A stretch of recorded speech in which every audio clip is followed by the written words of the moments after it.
Facebook Live. Ou par Facebook Live, oui, oui, oui, tout à fait. Donc, voilà, parce qu'ici, il y a une interaction qui est possible entre les participants et c'est quand même, bon, c'est pas C'est aussi, plus convivial. c'est plus convivial que d'avoir un contact avec les participants. Alors, le titre de cette séance aujourd'hui, l'idée m'est venue de cette séance après la lecture d'un livre de Maxime Rovère, qui est un historien et qui a écrit beaucoup de livres sur Spinoza et des romans aussi. Et si vous êtes intéressé par Spinoza, ça vaut la peine de lire ce livre-là. C'est Le clan des Spinoza. Donc c'est une vision historique qui colle quasi à la réalité, racontée plutôt sous forme d'histoire. Donc ça reste agréable à lire et ça nous permet de comprendre, d'aborder en tout cas qu'est-ce qui a mené Spinoza à penser ce qu'il pense. Voilà, donc je vous invite à découvrir ce livre le cas échéant. Et donc, le titre ici, c'est créer un présent immédiat. Donc, l'espace présent, c'est quelque chose que nous connaissons tous. Hein, on a déjà tous entendu parler de ce concept, être dans le présent plutôt que dans le passé. Moi, j'ai ajouté, suite à une réflexion, c'est donc de rentrer dans cet espace présent, de pouvoir vivre tout ce qui s'y passe en pleine conscience également. Et c'est en quelque sorte se libérer de l'inconscient collectif qui aujourd'hui est hautement pollué et, je dirais, manipulé aussi à grande échelle. Mais ce n'est pas nouveau, ce n'est pas le contexte d'aujourd'hui qui fait que c'est comme ça. Créer votre présent immédiat dans cet espace présent est pour moi donc devenu une urgence sanitaire mentale. Et la méditation, pour moi, va être pour nous aujourd'hui un outil pour travailler là-dessus. Voilà.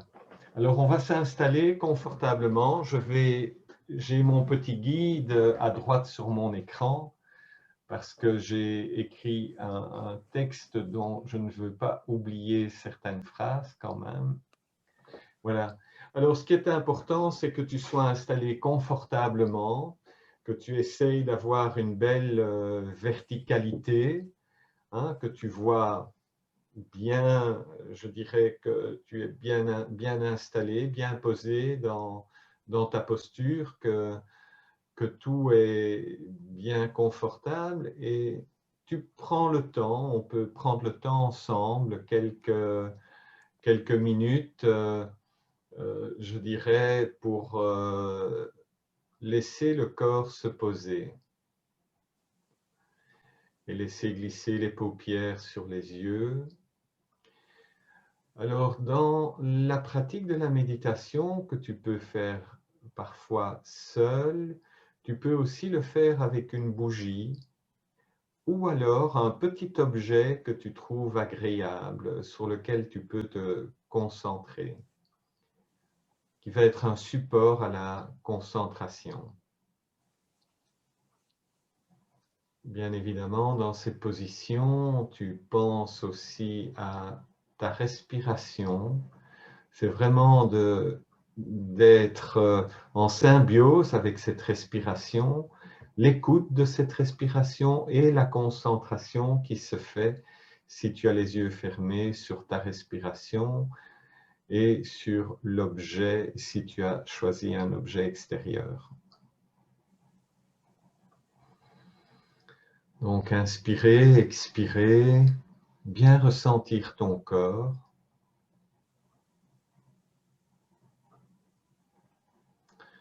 Et donc, une fois que tu es bien installé confortablement, tu regardes à ce que tu ressentes la verticalité dans ta colonne vertébrale. Tu essayes vraiment de sentir une belle verticalité dans cette colonne vertébrale. Et au niveau du ressenti, tu peux partir du sacrum. Donc le sacrum, c'est une qui vient du latin, en français on dirait sacré, c'est un os sacré, une partie sacrée. C'est de là que part toute l'énergie une fois qu'on a brûlé la Kundalini. Et c'est de ressentir, je dirais, un bonheur squelettique, un bonheur dans cette verticalité, dans ce squelette, en remontant chacune des vertèbres, les lombaires, les dorsales, les cervicales. Et puis, il y a dans les cervicales les deux dernières petites vertèbres, axis et atlas, qui permettent la mobilité de la tête dans cet axe.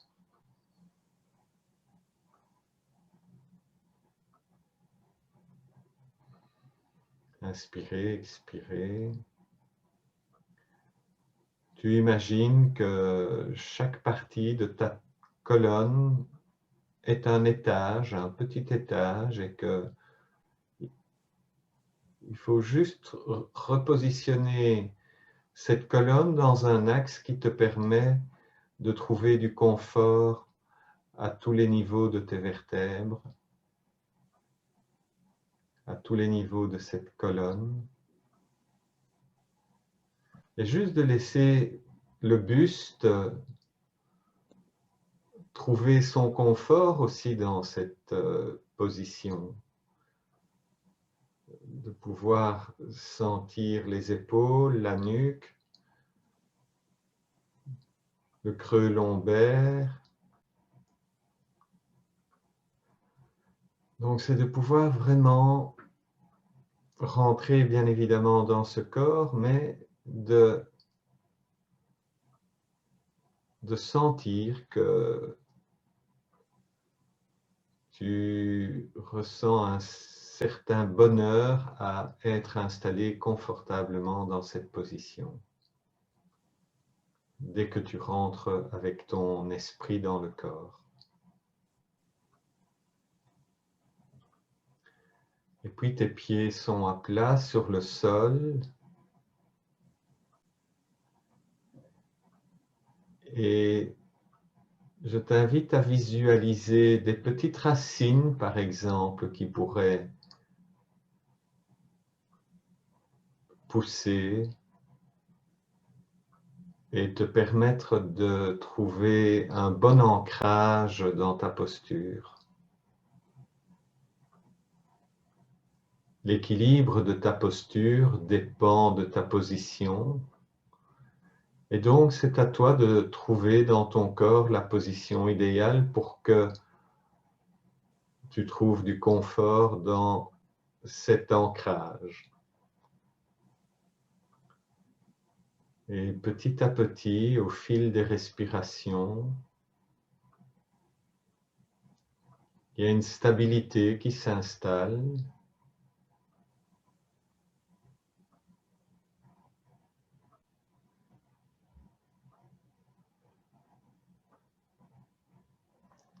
Et donc,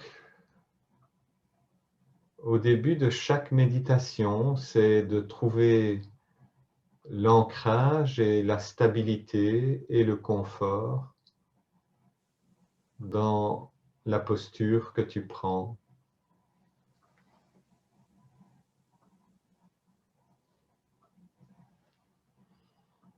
Et d'apprécier les petits espaces de silence que je te laisse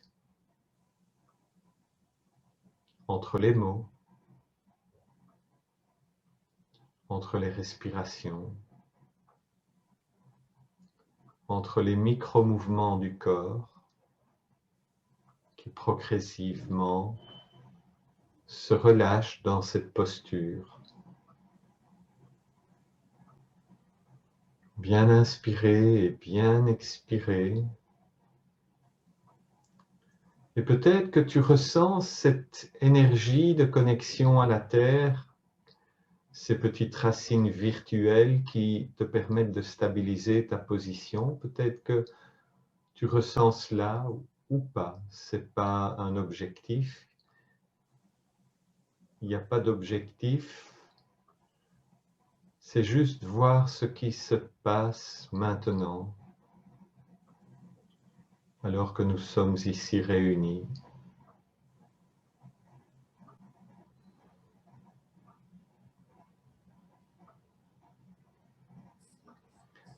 Tu sens ce travail de stabilisation et puis tu te rends compte que tu rentres de plus en plus à l'intérieur de ton corps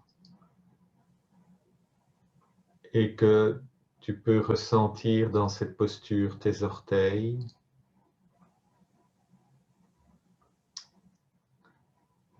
tu peux même ressentir les phalanges de tes pieds et le talon, les chevilles, les tibias aussi.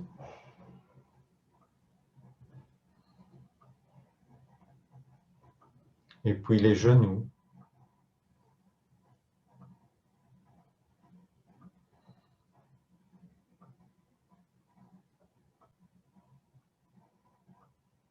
Tu ressens tes cuisses aussi, ton bassin.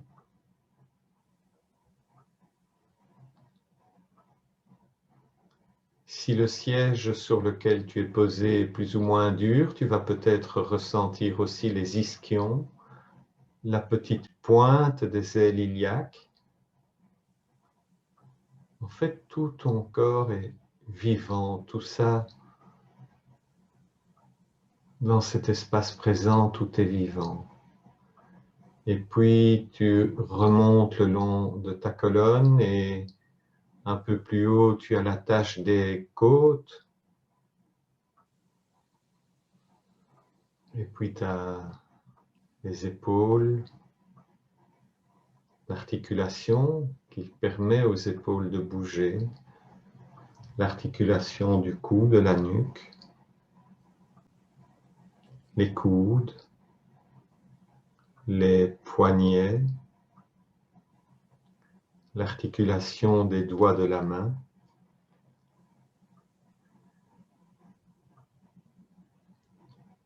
Tout te paraît de plus en plus présent. C'est un petit peu comme si ton corps était un inconnu ou une inconnue avec lequel tu fais un petit face-à-face pendant cette séance. Tu inspires et tu expires.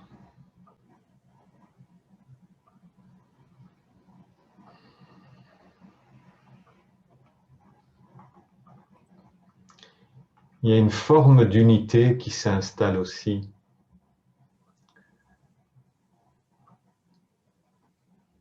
Tu as pu ressentir les différentes parties de ton corps, mais tu as une forme d'unité. Et peut-être que ressentir toute la peau qui entoure ce corps, aussi comme un récepteur d'énergie, de sensations et parfois même d'informations, c'est de regarder pendant cette séance qu'est-ce que tu captes au travers de la multitude de petits capteurs dont est composée ta peau.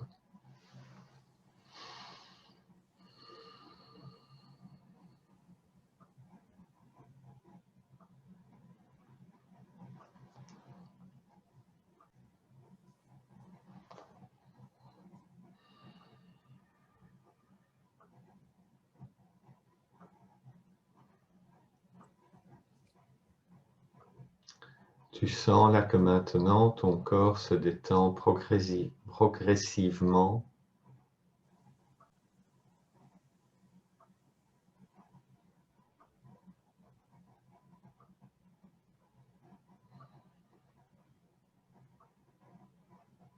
Il y aura des espaces de silence de plus en plus longs.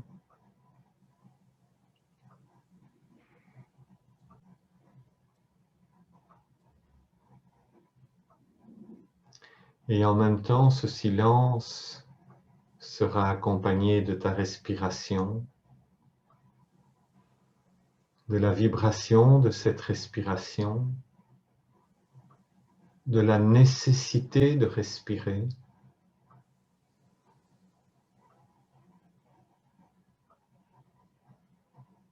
L'extrême nécessité de respirer, l'urgence de respirer correctement et profondément.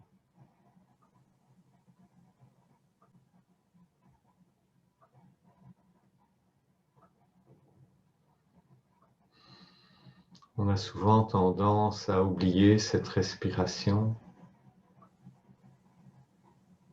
et c'est bien d'y revenir.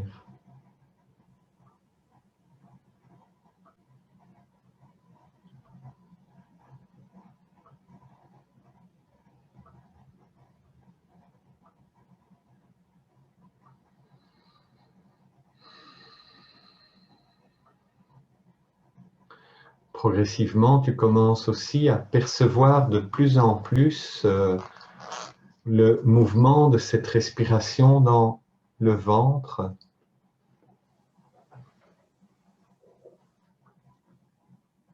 Et effectivement, quand tu inspires, le diaphragme exerce une pression, une légère pression, à la fois sur les intestins et la vessie. Et puis en expirant, il y a ce relâchement, cette détente qui s'installe. Le corps est un véritable miracle dont on sous-estime le haut potentiel.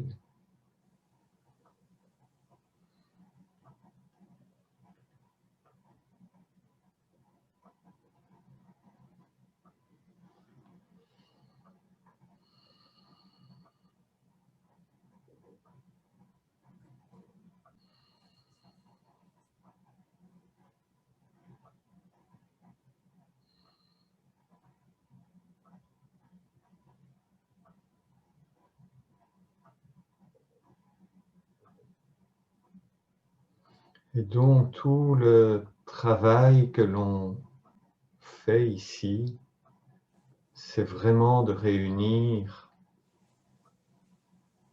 tous les rayons du mental qui sont souvent dispersés en un seul point.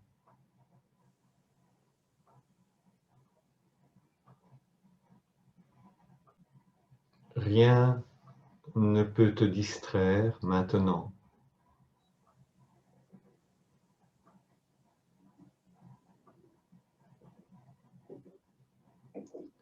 Même le silence ne peut pas te distraire.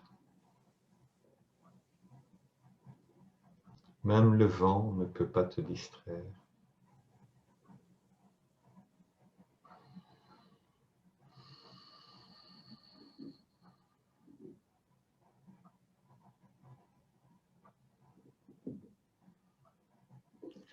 Est-ce que tu arrives à écouter cette vibration sonore dans tes oreilles à chaque fois que tu respires?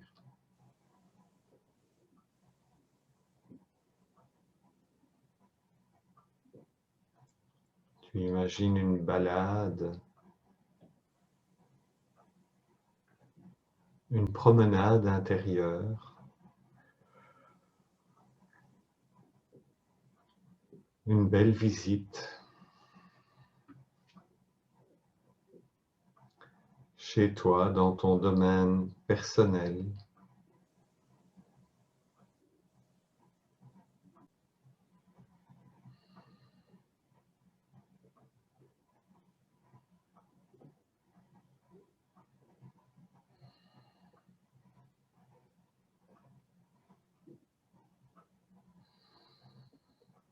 Bien inspirer, bien expirer.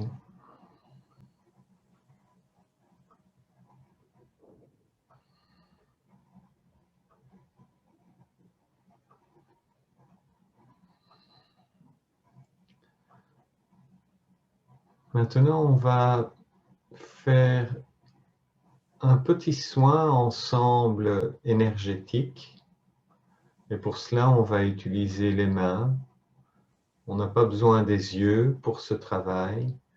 On va juste regarder si on peut déposer les mains en dessous du nombril pendant 10 respirations.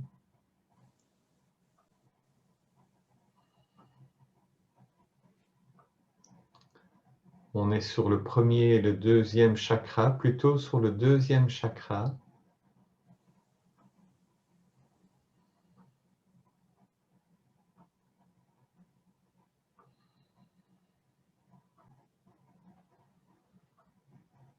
Dix respirations.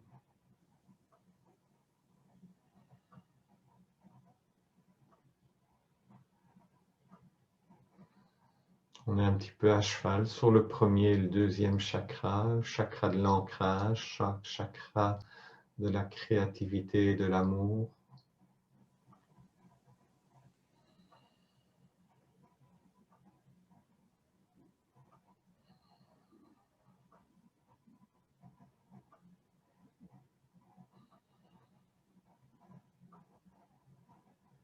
Ça peut être un peu plus que 10. Il faut juste exercer une légère pression.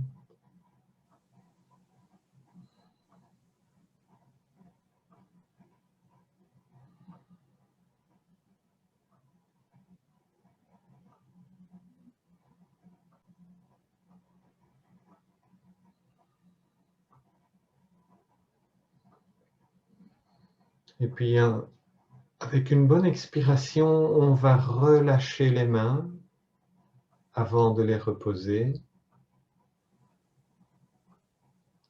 On essaye juste de voir ce qui se passe ou ne se passe pas. On cherche quelque part un petit peu à équilibrer nos chakras, à donner un soin à ces chakras pour qu'ils fonctionnent correctement. Et ensuite, tu poses les deux mains sur le nombril.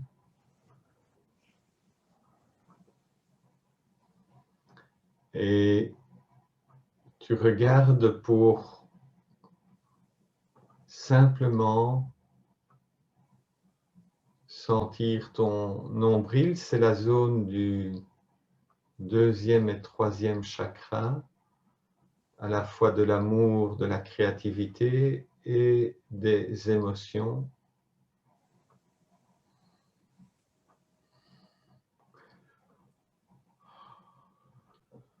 Et on reste au minimum une dizaine de respirations.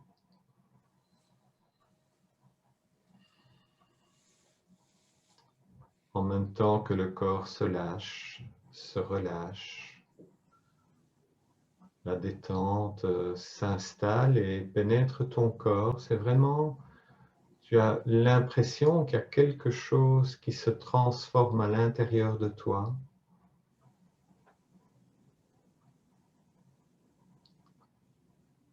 J'ai envie de dire sérum de sérénité, un petit peu comme un sérum de sérénité, un antidote de sérénité, composé de sérénité. Le corps se relâche complètement et l'équilibre au niveau des chakras est en train de se construire.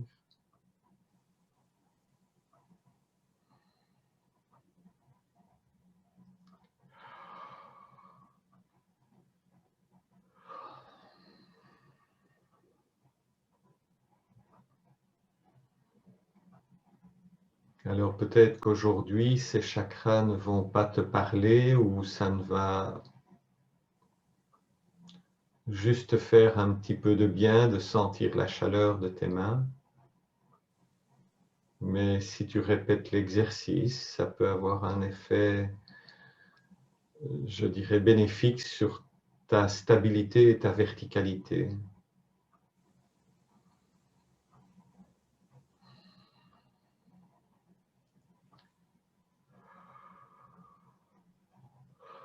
Et si pendant la séance, tu as des moments où tu as envie de bâiller, ne te retiens pas, c'est normal, c'est naturel.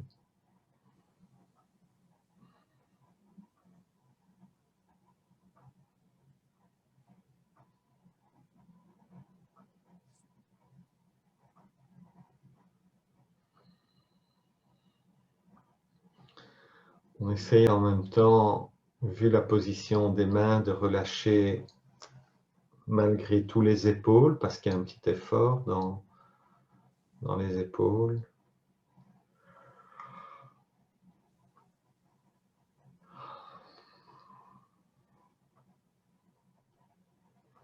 Et puis tout doucement, on peut relâcher les mains, déposer les mains sur les genoux et juste regarder ce qui se passe. Peut-être écouter ce qui se passe, ressentir ce qui se passe.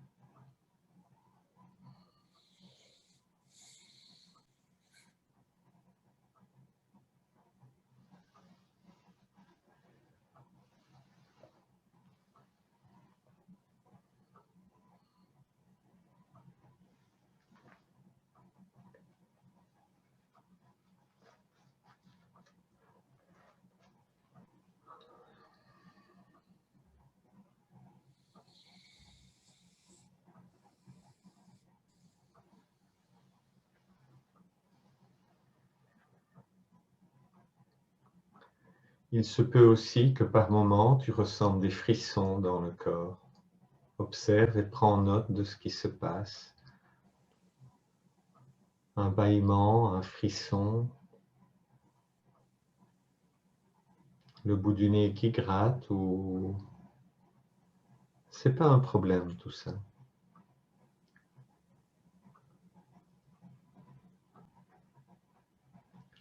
Le corps qui se stabilise aussi petit à petit, tu ressens cette stabilité, peut-être même une force, comme si tu avais vraiment en sanskrit, on dit Virabhadrasana, Virabhadrasana, c'est la posture du guerrier. Mais plutôt guerrier de sagesse. Je vois cette posture assise comme une posture de sagesse. C'est un moment où tu te purifies, tu relâches et tu évacues toutes les ondes négatives, j'ai envie de dire. Et puis on va continuer sur Manipura Chakra, le troisième chakra. On va déposer les mains entre la poitrine et le nombril. Il y a un petit peu plus de place là, on se rapproche du cœur.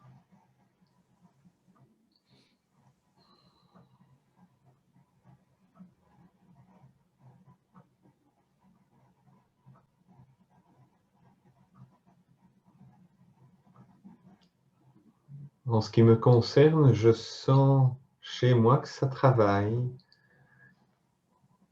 entre cette ouverture du cœur et cette chambre des émotions, cette stabilisation. Généralement, quand je fais cet auto-soin, je sens vraiment le positif de cette chaleur, je la ressens très bien, de cette énergie,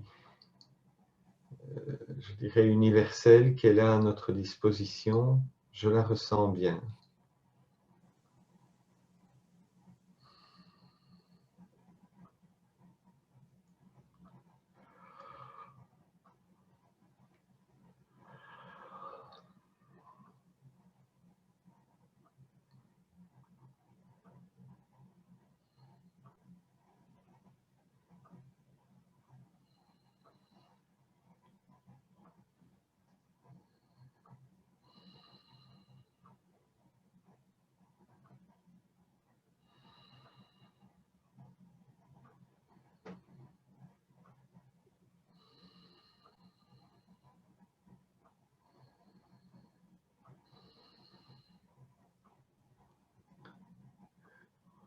Et peut-être que tu constates maintenant que ta respiration devient de plus en plus agréable, de plus en plus fluide.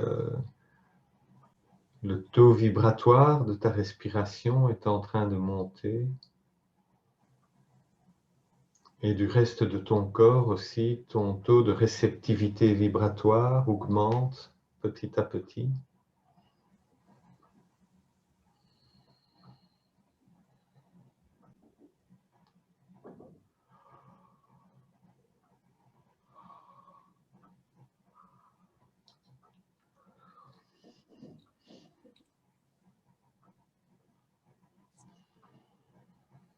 Et puis doucement, tu peux redéposer tes mains sur les genoux. Et observer cette chaleur qui est encore présente dans cet espace entre le cœur et le nombril.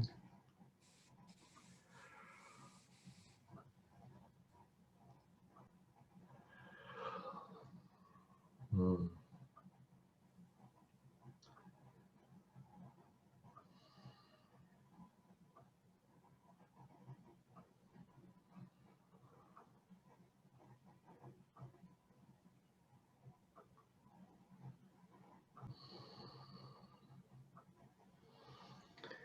Et puis on remonte la main légère. Alors on va utiliser principalement la paume de main pour la déposer au centre du buste et la main gauche sera posée, la main droite, pardon, sera posée sur la partie gauche des côtes et on va avoir les mains posées sur le cœur, donc juste en dessous de la poitrine.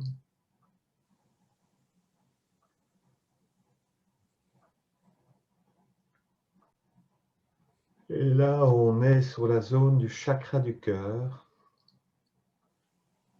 C'est quelque part une zone de transition. C'est une zone d'élévation vers le subtil. Donc, c'est important aussi de pouvoir, comment dirais-je,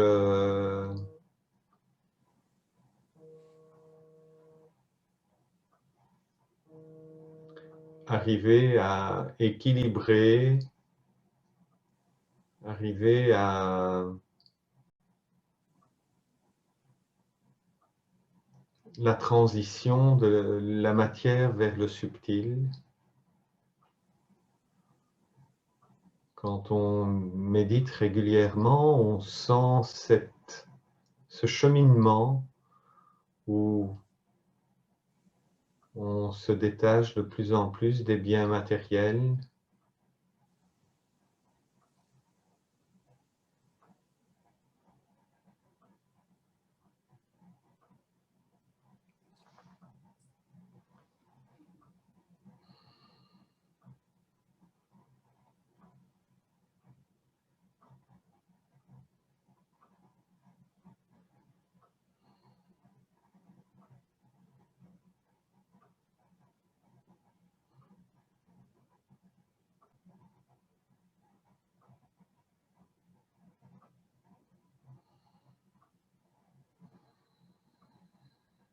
Tu sens peut-être aussi une douce chaleur et peut-être que tu arrives même à, je dirais, à capter le battement du cœur.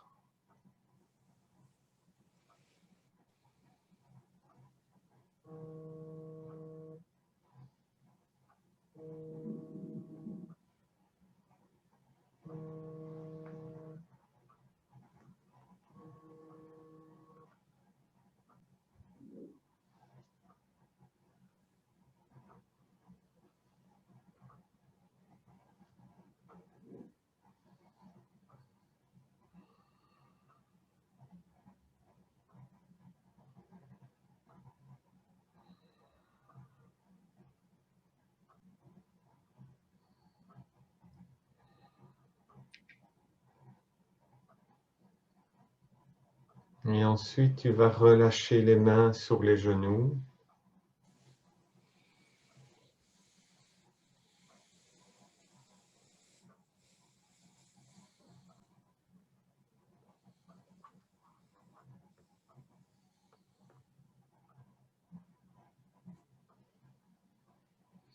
Et essayer de savourer un petit peu ce moment de chaleur au niveau de la zone du cœur, de cette zone de vibration, de transition, de visualiser comme si c'était un passage, le détachement des biens matériels et la rencontre du subtil en chaque être, en chaque objet, en chaque animal, en chaque fleur, plante, arbre, chaque élément de l'espace et tout le reste de l'univers. Il y a une forme d'expansion de la conscience lorsqu'on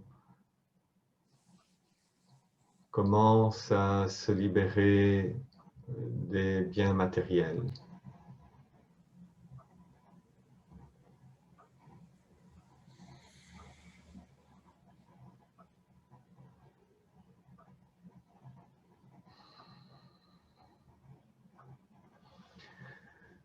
Et puis maintenant, je t'invite à poser tes mains entre le cœur et la gorge. C'est aussi un espace de transition, mais c'est aussi la zone du thymus. Et cette partie de ton corps, c'est une glande endocrine qui gère ton immunité. Et c'est important aussi de lui donner une attention particulière pour équilibrer cette fonction endocrine.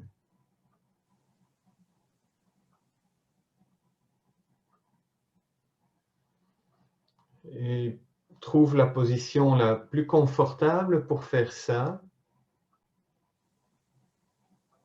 Ça demande un petit effort parce qu'il y a un travail dans les épaules et dans les biceps.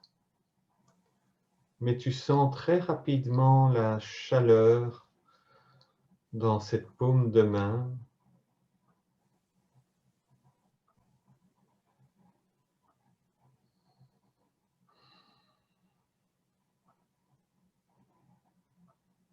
C'est un beau voyage que nous faisons ensemble.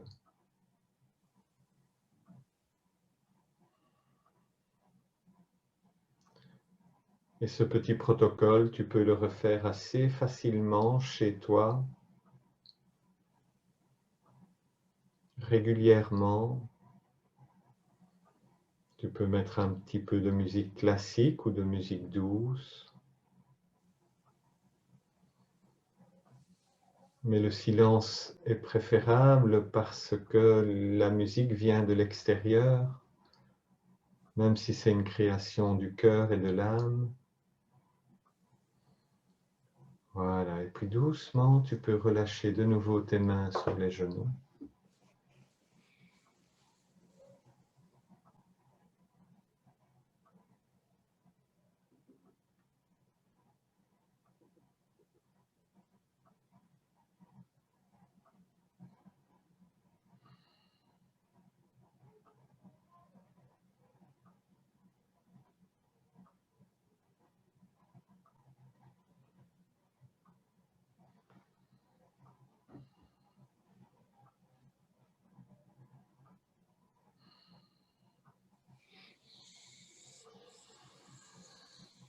Ensuite, on va remonter sur la gorge, on va déposer et superposer nos mains sur la gorge, le chakra de la gorge.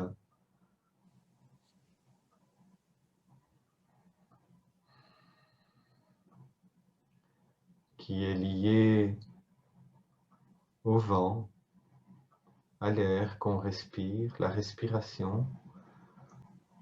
Il y a une grande symbolique de rééquilibrer le chakra de la gorge pour pouvoir exprimer en toute sérénité les choses que nous avons à dire, les choses que nous avons besoin d'exprimer.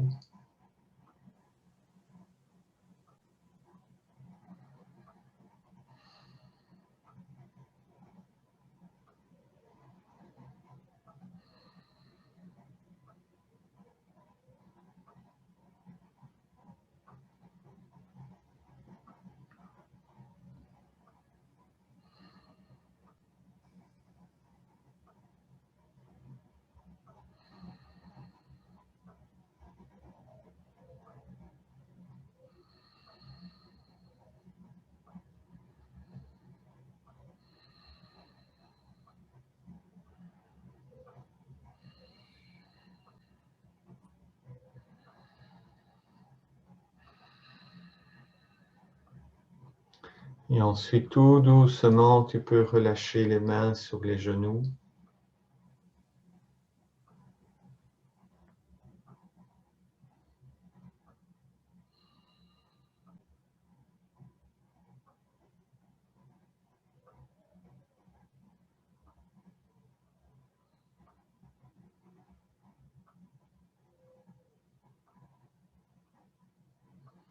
Relâcher le menton, vraiment laisser tout le corps se relâcher.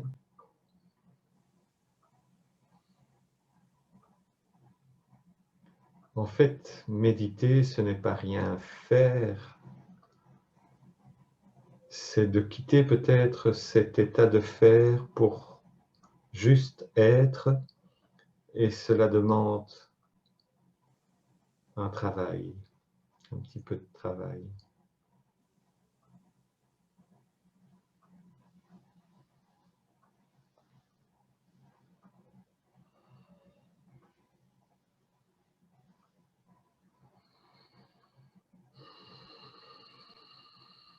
Ta respiration devient de plus en plus belle.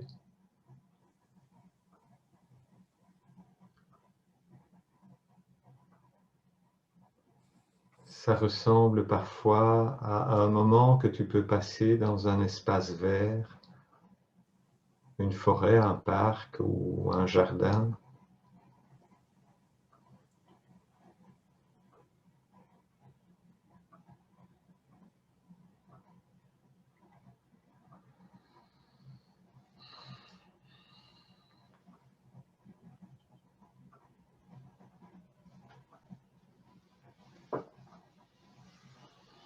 Et on va passer aux deux derniers chakras. Alors je vais te guider. Tu vas prendre ta main droite que tu vas déposer sur le front.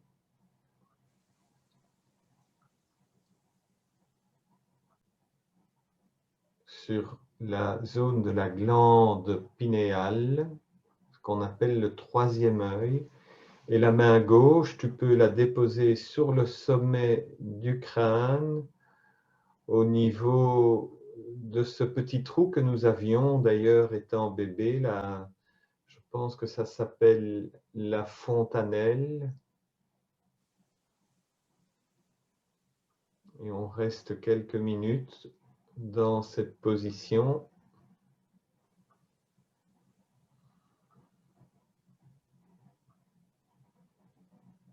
Pas trop longtemps non plus. Ce n'est pas une position aisée.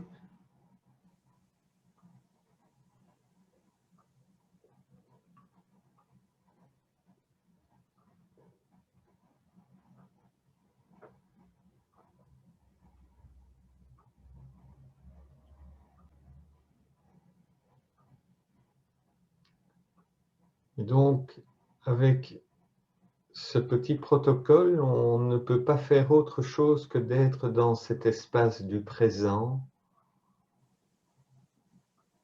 d'être actif et créatif dans la posture où nous nous trouvons, pour trouver à la fois de la verticalité et du confort. Et une respiration agréable. Et ensuite, on relâche les mains, on les dépose sur les genoux.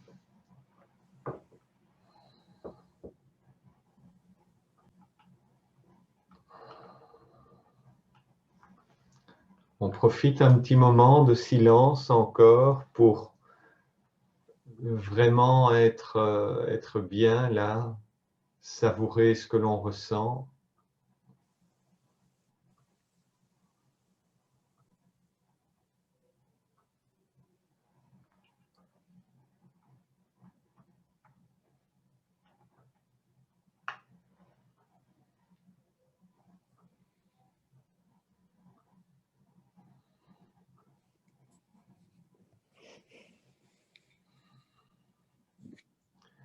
Et maintenant, je vais t'inviter à déposer ta concentration sur la zone du cœur,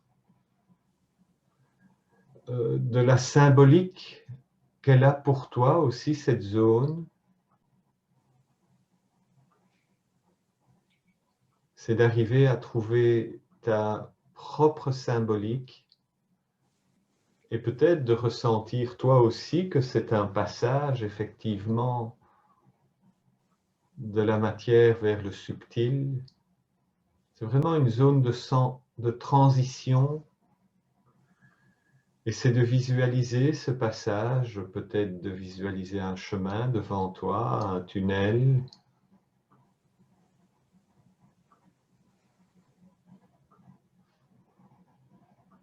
Un chemin, c'est bien avec un petit chemin de cailloux, un petit chemin d'herbe, un petit chemin de terre. Voilà. Ce qui te vient à l'esprit, là, tu deviens vraiment créateur de ton présent et de l'espace que tu veux voir naître en toi.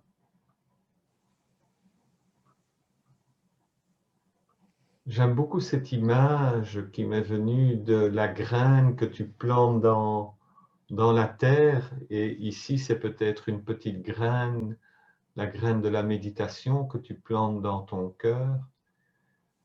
Et même dans l'obscurité, la graine va germer et se diriger vers la lumière. Donc, c'est essayer de voir tout ce potentiel de créativité qui est en toi sur ce chemin. Et puis, à un moment donné, tu peux visualiser une porte en bois, une porte en n'importe. Une porte en bois, c'est très bien, avec une belle poignée, en porcelaine ou en fer forgé, n'importe ce qui se dessine dans ton esprit. Et puis tu ouvres cette porte et là tu rentres immédiatement dans cet espace de créativité, de lumière, où tu peux aménager cet espace que j'appelle parfois ressources également. C'est-à-dire que quand tu ne vas pas bien, tu suis un petit protocole pour aller et retrouver cet espace ressources qui va te permettre de trouver de l'apaisement, de la sérénité et de la paix. Et dans cet espace, tu peux créer un jardin, planter des fleurs, construire un petit étang, créer une rivière, créer une mer aussi, une plage, que sais-je. Tout ce qui te fait du bien, un endroit dans lequel tu as envie de te retrouver.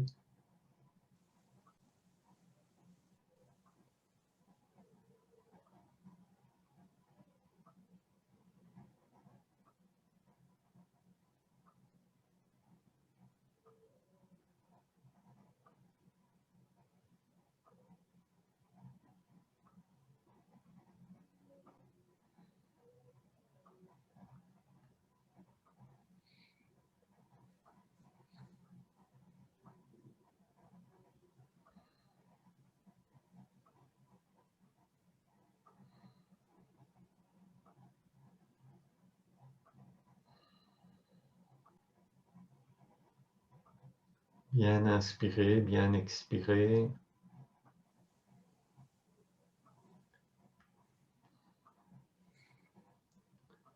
De regarder comment tu as cette capacité de création, de vraiment créer en toi cet espace généreux, bienveillant, où tu peux te poser chaque fois que tu en as besoin.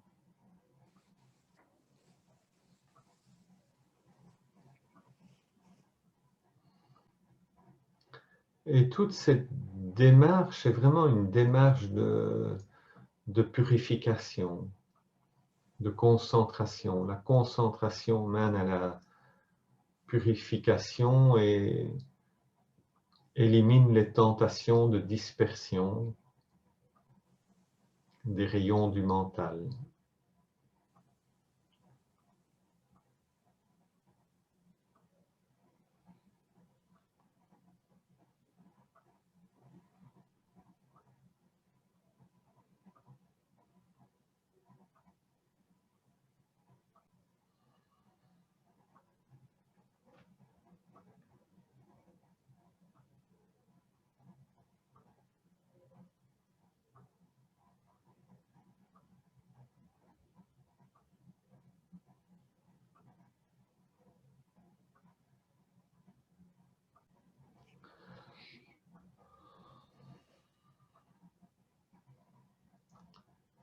On va maintenant doucement, tout doucement se préparer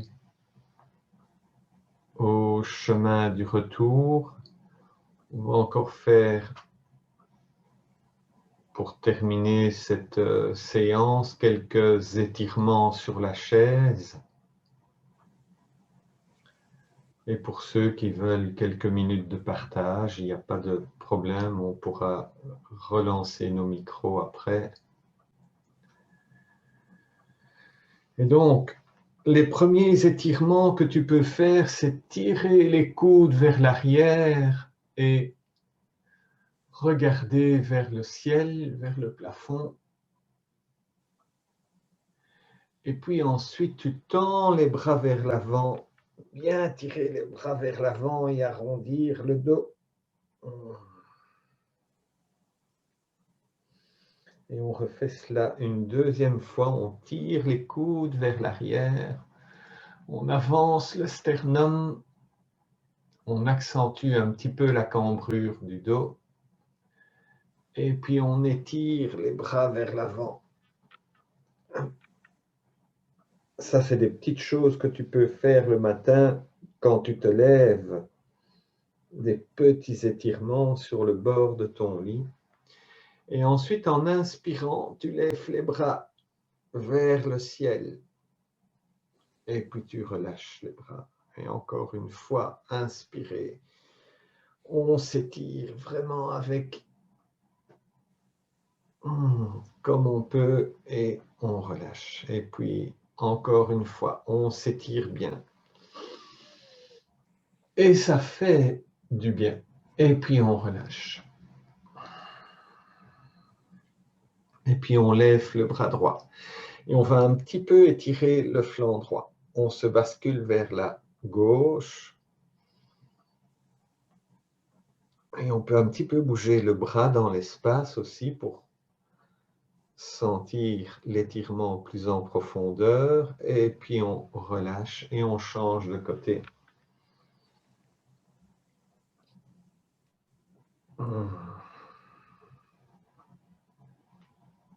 Et puis on se redresse et on relâche. On peut un petit peu tourner la tête dans un sens et puis dans l'autre. Faire un petit nom avec la tête, on tourne la tête de droite à gauche, de gauche à droite. Et puis un petit oui, un petit peu pour... On peut aussi un petit peu se frictionner le visage et la nuque, les paupières, le front, les joues.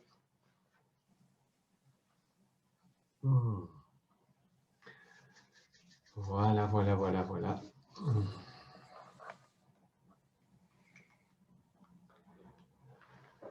Ouh. Merci beaucoup, Alain. C'était magnifique. Ça m'a fait du bien après presque un an. Oui, ça fait presque un an. Hein. Oui. Presque un an, oui, oui, oui, oui. Oui, c'est super. Moi, je me sens très bien aussi de recommencer des séances comme ça avec des élèves, de vous voir par Zoom, bien évidemment. Ben, ça me fait vraiment plaisir. Je ne sais pas si David est toujours là. Oui, oui, je suis là, Alain. Voilà, tu vas bien, David? Oui, ça va être là. Ah, voilà. Salut. Salut.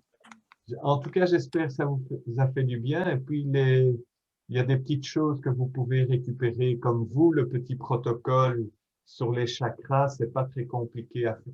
Bon, c'est toujours plus agréable en groupe quand on est guidé.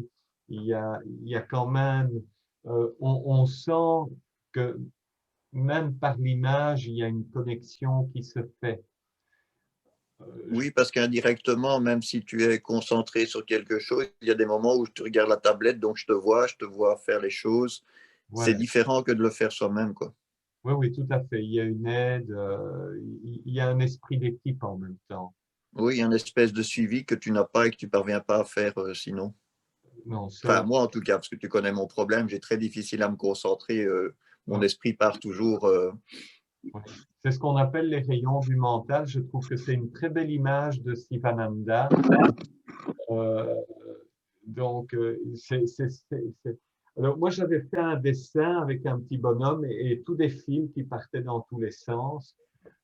C'est un peu ça. L'idée, c'est d'arriver à rattraper tous ces fils pour les rassembler dans un seul axe de concentration.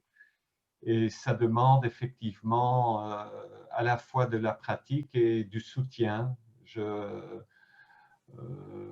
Et je pense que l'avantage de ce système avec Zoom, parce que moi, de temps en temps, je fais des méditations silencieuses, bien généralement silencieuses, mais de temps en temps, j'aime bien aussi avoir une personne qui me guide, mais elle ne me voit pas et je ne sens pas le contact, alors qu'ici, je sens vraiment votre présence.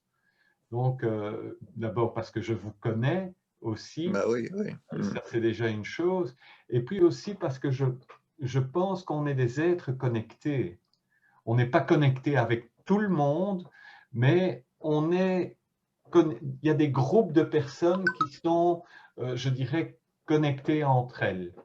Et ça, c'est intéressant. Et voilà, en tout cas, ça m'a fait plaisir d'animer cette séance aujourd'hui. Et puis, je ferai ça tous les lundis et mardis.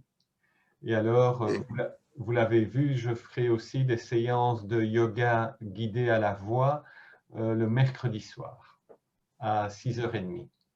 Donc, si vous avez besoin de faire quelques exercices et d'être guidé. Alors, Tu n'avais pas des séances de yoga le midi aussi? Tu n'avais pas une séance? alors il y a Rebecca qui fait des petites séances de 15 minutes le mardi matin et le jeudi matin.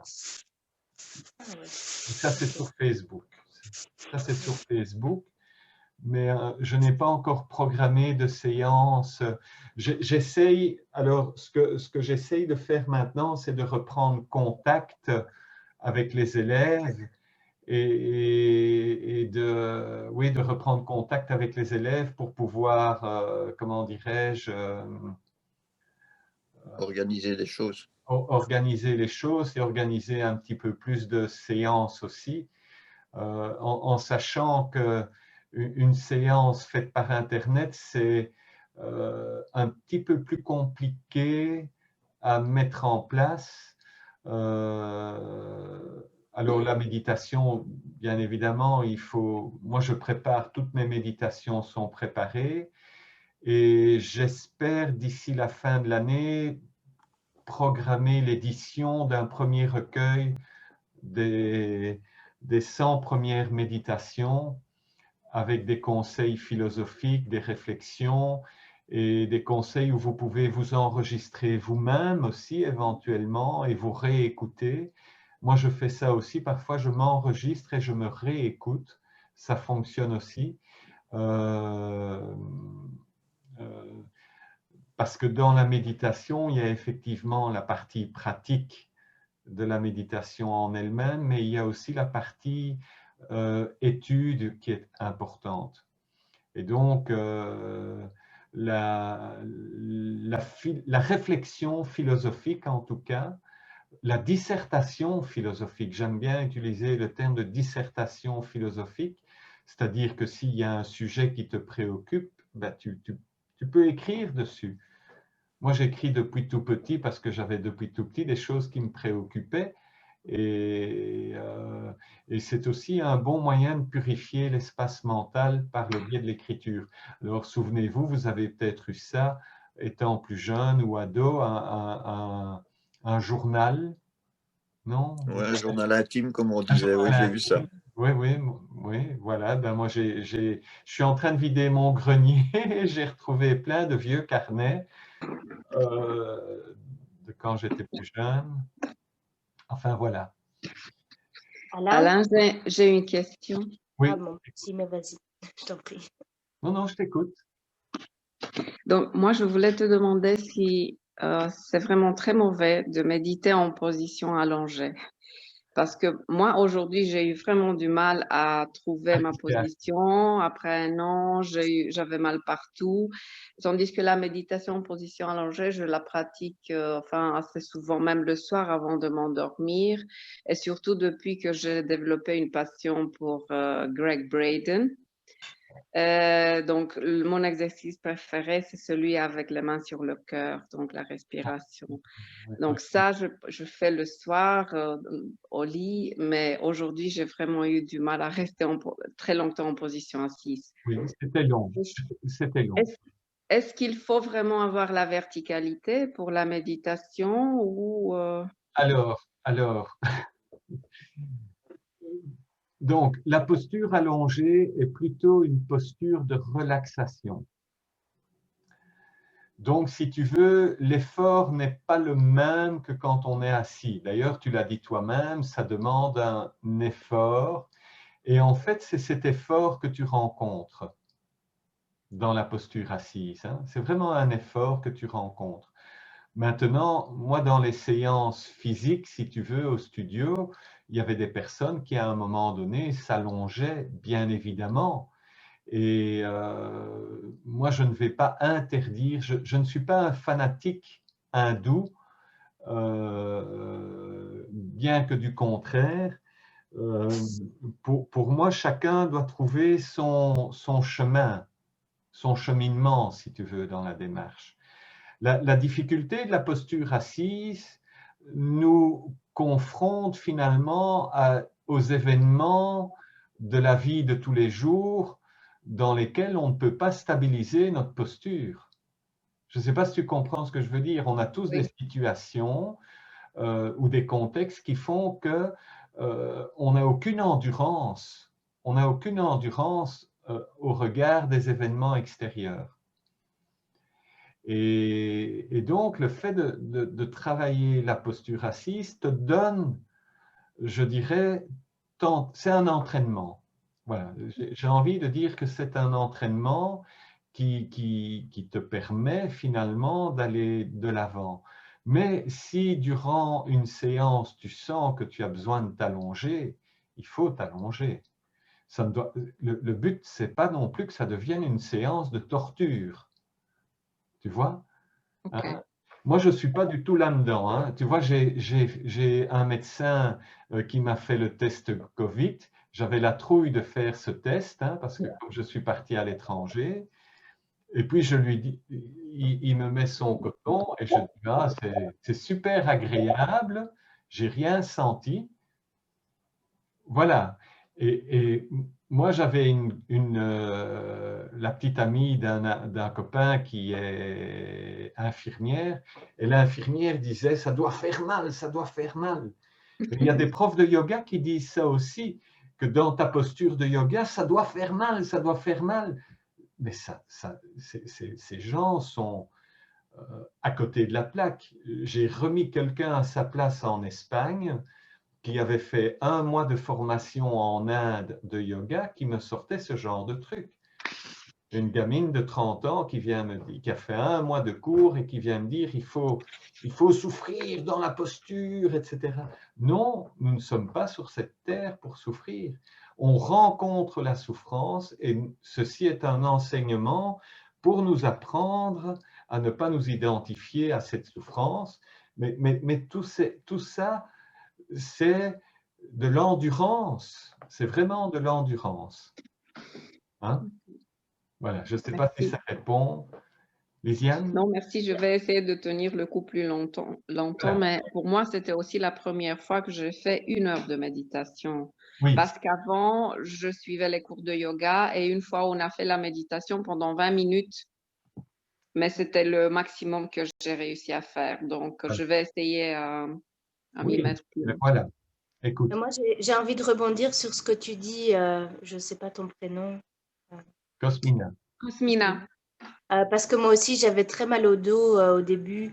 Quand j'ai pratiqué quelques méditations avec Alain, j'arrivais pas à rester assise.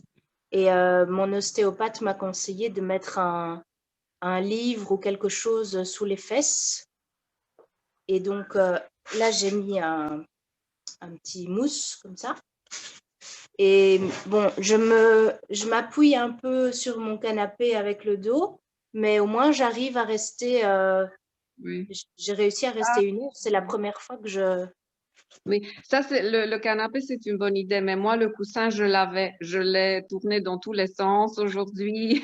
J'ai vraiment essayé toutes les positions et ça aurait été très drôle si on m'avait vu. Et c'est pour ça que les séances physiques me manquent vraiment parce que là, on avait une sorte de discipline et on était plus ou moins surveillé par l'œil de l'autre ou on s'auto-surveillait. Mais bon. Tu sais que c'est vrai ce qu'elle dit, hein, parce que le fait de ne pas être surveillé, entre guillemets, par les autres, tu te déconcentres plus facilement. Oui, Ouais. oui, oui, oui. Tu vois, quand j'étais en cours avec toi dans la méditation, ben, par exemple, je me disais, bon, il faut que je reste concentré, il faut que je reste bien droit, il faut que ceci, parce que les autres vont regarder. Tu me tiens à l'œil. Oui, c'est fou, hein, mais c'est Oui, juste côté psychologique, oui, parce que de tout à toute fait. façon, le truc, c'est le même. Oui, tout à fait. Tu as raison. Tu as raison. J'ai une dernière question, Alain, parce que Oui. je vais devoir te laisser. Dans ton mail, tu notes mercredi 12h et 18h30, yoga traditionnel guidé à la voix. Oui, et je n'ai pas eu. Oui, vas-y, pose ta Ça question. veut dire que le mercredi midi, il y a le yoga aussi ou pas? Alors, normalement, si j'ai suffisamment d'inscrits, mais le premier mercredi, j'avais personne. Donc, oui, je compte le faire le mercredi midi aussi. D'accord, ça m'intéresse. Voilà. Surtout le Donc, midi. Oui. Oui, et moi j'avais la question, tu dis par voie guidée, donc on ne te voit pas en train de montrer. Tu me vois, mais je te dis ce que tu dois faire, mais tu ne vois pas ce que tu dois faire. Ok. Donc, tu dois trouver par toi-même. Alors, c'est un des seuls éléments de la tradition indienne que je reprends parce que je trouve qu'elle est adéquate. Elle est adéquate parce que quand l'enseignement à l'occidental, on montre la posture. Mais tu vois ici dans ma petite pièce, actuellement, c'est pas possible. Et donc, en fait, le travail de la guidance posturale par la voix, c'est Patabi Joyce qui d'ailleurs était très connu pour donner ses cours à la voix, pour de l'Ashtanga Yoga, donc une pratique très, très agressive auquel j'adhère pas du tout non plus parce que c'est aussi pour moi une pratique égotique. Mais la guidance à la voix, ben, quand c'est très simple, tu vois, je suis là, je me mets bien droit. Si je suis là, voilà, tu vois que je me mets bien droit. Je te dis, lève le bras, tu lèves le bras. Après, ça devient un petit peu plus compliqué pour le reste. Mais ça offre l'avantage que tu peux, après, tu peux, comment dirais-je, développer une meilleure connaissance du corps. Tu vois, tu as une meilleure connaissance de ton corps, d'une part parce que tu ne peux pas regarder à gauche ou à droite pour essayer de copier l'autre, c'est pas possible. Tu dois vraiment, parce que ce qui est important, c'est pas la posture parfaite, parce que la posture parfaite, c'est quoi? C'est que tu trouves dans la position que tu prends de la stabilité et du confort. Il faut quand même savoir que les asanas, c'est un travail pour la santé du corps, bien évidemment, mais c'est aussi un entraînement pour quand tu es dans la vie au quotidien, dans des postures difficiles à gérer, de pouvoir aussi, voilà, être là, présent, te positionner, et c'est pas facile. Donc, la petite particularité, c'est que ça intensifie la partie méditative de la pratique du yoga. Parce que tu dois vraiment rentrer dans ton corps et écouter qu'est-ce qui se passe dans mon corps. Est-ce que j'ai mal au dos? Est-ce que j'ai mal au lombaire? Est-ce que j'ai mal à la nuque? Est-ce que j'ai mal à mes genoux? Est-ce que j'ai mal au bassin? Est-ce que j'ai mal à mes hanches, dans le creux des hanches, dans le pli? Hein, le pli, je ne sais plus comment on appelle ça, le pli ici au niveau du bassin. Tu vois toutes ces petites choses-là. Ce qui est important, c'est d'apprendre à être attentif à soi, dans le corps et dans l'esprit. Et pas être attentif. Je ne dis pas qu'on ne peut pas être attentif aux autres, mais tu ne peux pas vraiment être à 100% attentif aux autres si tu n'es pas 100% attentif à toi-même. Tu comprends? Oui, ok, ça va. Tu m'as convaincu. Merci. Voilà. Merci beaucoup, Alain. À très bientôt. Et pour la Ok, prochaine, vous me prévenez, vous m'envoyez un petit mot, un petit message. Oui. Et bon week-end à tout le monde. ok, Au merci. revoir, bon Merci week-end. beaucoup, Alain. Au Au revoir à tout revoir. le monde. Au revoir. À bientôt. Au revoir.